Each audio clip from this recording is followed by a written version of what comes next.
Friends, welcome to స్ఫూర్తి news. ఉమ్మడి పాలమూరు జిల్లాలో ఎక్కడా లేని విధంగా కల్వకుర్తి, అచ్చంపేట నియోజకవర్గాల్లో అక్రమంగా ఇసుక దందా జోరుగా కొనసాగుతుంది. ఇక్కడి వ్యాపారస్తులు కోట్లకు పడగలెడుతూ ప్రకృతి సహజ సిద్ధంగా లభించే ఇసుకను అక్రమంగా తోడుతూ ఈ ప్రాంతం నుంచి ఇతర ప్రాంతాలకు తరలిస్తూ భారీగా డబ్బులు సంపాదించడం జరుగుతుంది. ఈ ప్రాంతంలో నేతల వ్యవహార తీరు గతంలో ఎవరైతే టిఆర్ఎస్ ప్రభుత్వ హయాంలో ఎవరైతే అక్రమార్కులు ఇసుకను తరలించడం జరుగుతుందో ఆ అక్రమార్కులు నేడు సైతం అక్రమ ఇసుక కొనసాగడంపై సర్వత్ర విమర్శలు సాధారణ ప్రజలు ఎవరికి కూడా సొంతింటి కల నెరవేర్చుకునేందుకు ఇసుక కావాలన్నా దొరకని పరిస్థితి నెలకొంది.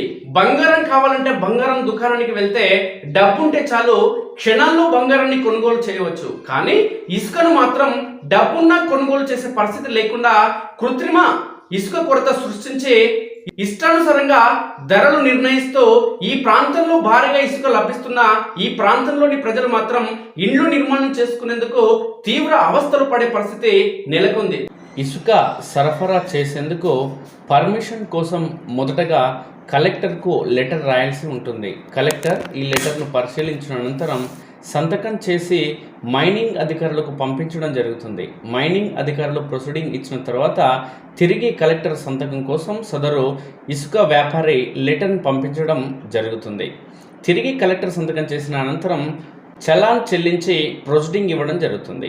ప్రొసీడింగ్ అనంతరం తిరిగి ప్రొసీడింగ్ కోసం కలెక్టర్ మరోసారి సంతకం చేయాల్సి ఉంటుంది. అక్కడి నుంచి స్థానిక తహసీల్దార్ కార్యాలయానికి వే బిల్ ఇచ్చేందుకు పర్మిషన్ ఇవ్వడం జరుగుతుంది. పర్మిషన్ వచ్చిన తర్వాత ఇసుక లభించే ఆయా మండలాల్లో స్థానిక తహసీల్దార్ ఒక్కో వాహనానికి ఒక్కో వే బిల్ స్పాట్లో ఉండి ఇవ్వాల్సి ఉంటుంది.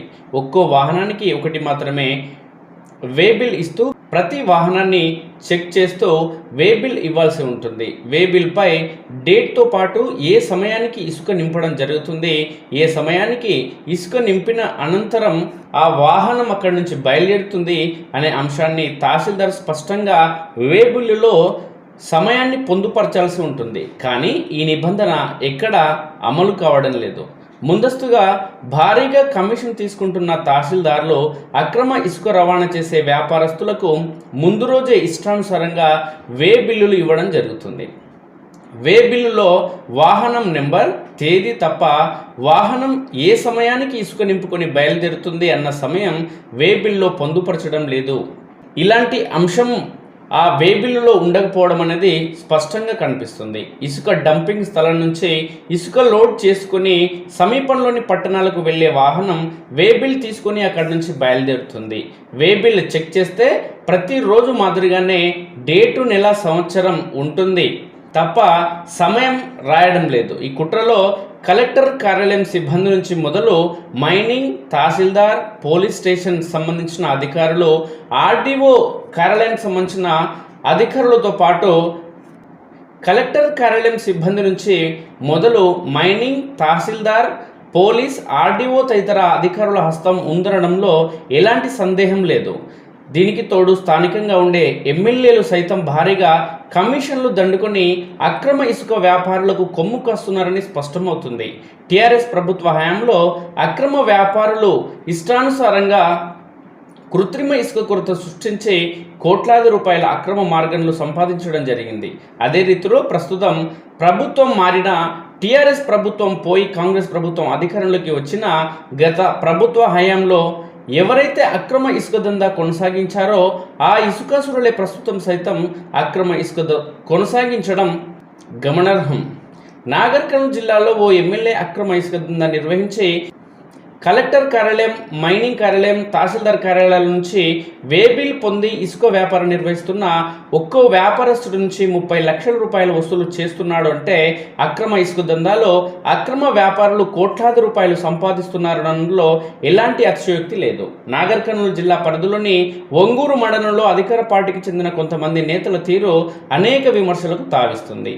10 ఏళ్ల తర్వాత అధికారంలోకి వచ్చాం కాబట్టి 10 ఏళ్ళు దోచుకునేందుకు అవకాశం లేకున్న క్రమంలో ఇప్పుడు దోచుకునేందుకు తాము అధికారంలోకి వచ్చినాం అన్న చందంగా వ్యవహరించడంపై సర్వత్రా విమర్శలు వ్యక్తం అవుతున్నాయి.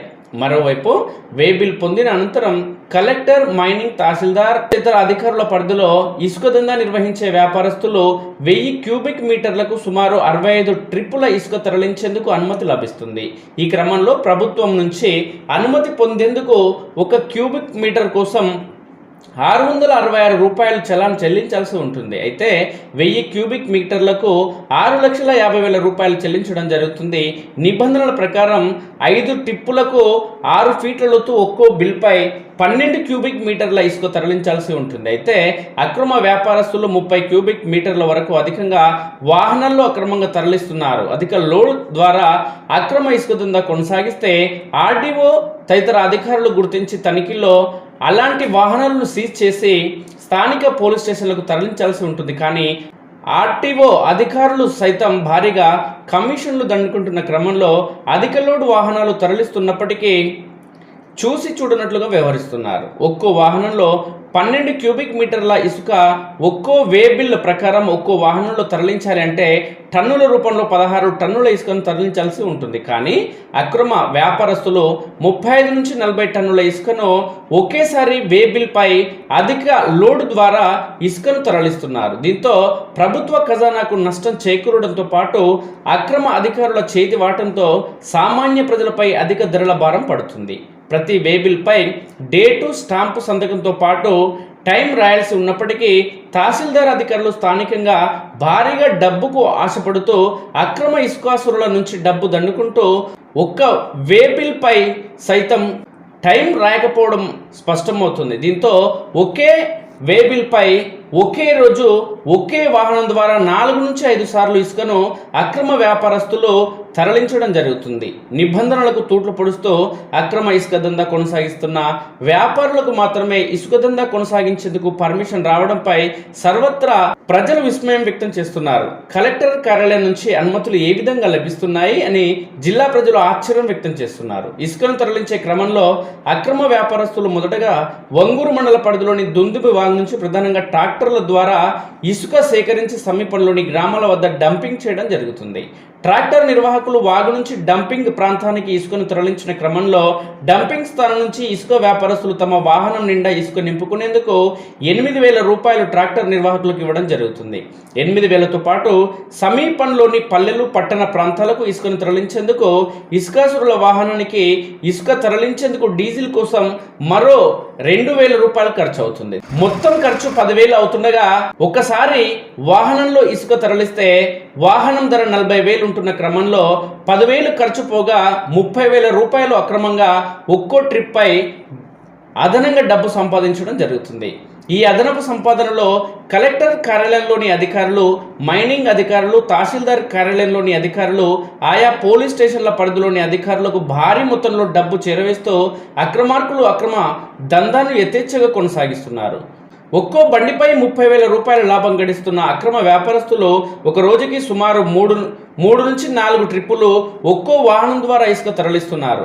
ఒక్కో బండిపై 30,000 చొప్పున 4 ట్రిప్పులకు సదరు ఇసుకాసురునికి 1,20,000 అదనపు రాబడి వస్తుంది. నిబంధనల ప్రకారం వే బిల్ ద్వారా 1000 క్యూబిక్ మీటర్ల ఇసుకను 65 ట్రిప్పుల ద్వారా అంటే 25 రోజుల గడువులోపు ఇసుకను తరలించాల్సి ఉంటుంది. అయితే ఇసుకాసురులు తమకున్న సొంత వాహనాలతో పాటు హైదరాబాద్, వరంగల్, నల్గొండ తదితర జిల్లాలకు చెందిన అక్రమ ఇసుక దందా నిర్వహించే తమకు పరిచయం ఉన్న వ్యాపారస్తుల నుంచి ప్రత్యేకంగా వాహనాలను అద్దెకు తీసుకువచ్చి అక్రమంగా తరలిస్తున్నారు. దీంతో కొద్ది నెలల్లోనే అక్రమ ఇసుకాసురులు కోటీశ్వరులుగా మారుతున్నారు. ఈ క్రమంలోనే కలెక్టర్ కార్యాలయంలోని అధికారులతో పాటు తహసీల్దార్, మైనింగ్, వివిధ పోలీస్ స్టేషన్లకు సంబంధించిన అధికారులకు భారీగా డబ్బులు చెల్లించాల్సి వస్తున్నప్పటికీ డబ్బు రాబడి లక్షల్లో ఉంటున్న క్రమంలో అక్రమ ఇసుకాసురులు, ప్రభుత్వాలు, ముఖ్యమంత్రులు ఎవరు మారినా అక్రమ ఇసుక దందాలు మాత్రం వారే కొనసాగిస్తున్నారు.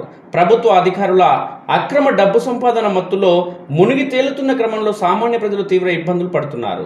ఇసుకాసురులు కృత్రిమ ఇసుక కొరత సృష్టించి సామాన్య ప్రజలు ఎవరు కూడా కనీసం బాత్రూములు, చిన్నపాటి ఇండ్లను సైతం నిర్మించుకునేందుకు లక్షల రూపాయలు కేవలం ఇసుక కోసం కేటాయించాల్సిన దుస్థితి ఏర్పడింది.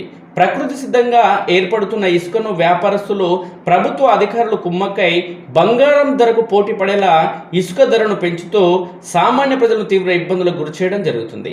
టీఆర్ఎస్ ప్రభుత్వ హయాంలో అనేక విభాగాలకు సంబంధించి ప్రజలు తీవ్ర ఇబ్బందులు ఎదుర్కోవడంతో పాటు ఇచ్చిన హామీలు టీఆర్ఎస్ ప్రభుత్వం నెరవేర్చిన క్రమంలోనే ఆ పార్టీకి బుద్ధి చెబుతూ కాంగ్రెస్ ప్రభుత్వ హయాంలోనే అమలుల ఆకాంక్షలు నెరవేరుతాయని యావత్ తెలంగాణ సమాజం ఆలోచించి కాంగ్రెస్ ప్రభుత్వానికి అధికారం కట్టబెట్టింది. కానీ ప్రభుత్వం ముఖ్యమంత్రి మారిన తెలంగాణ ముఖ్యమంత్రిగా వ్యవహరిస్తున్న రేవంత్ రెడ్డి సొంత మండలంలోనే కోట్లాది రూపాయల అక్రమ ఇసుక దందా కొనసాగడం తెలంగాణ రాష్ట్ర వ్యాప్తంగా చర్చనీయాంశంగా మారింది. దీనికి తోడు అక్రమ ఇసుక దందా, అక్రమ రేషన్ మాఫియా దందాలు కొనసాగిస్తూ కోట్లాది రూపాయలు గడిస్తున్న అక్రమార్కులే అనునిత్యం ముఖ్యమంత్రి రేవంత్ రెడ్డి వద్దకు వెళ్ళి ఫోటోలకు ఫోజు ఇస్తూ తమకు రేవంత్ రెడ్డి అత్యంత సన్నిహితుడు అని సమీప గ్రామాల్లోని ప్రజలకు తెలిసేలా చేస్తూ తమ అక్రమ వ్యాపారాలకు ఎవరు అడ్డొచ్చినా ఆగేది లేదని, తమకు ముఖ్యమంత్రితోనే నేరుగా పరిచయాలు ఉన్నాయని తెలిసేలా అక్రమ వ్యాపారులు వారం 10 రోజులకు ఓసారి కల్వకుర్తి,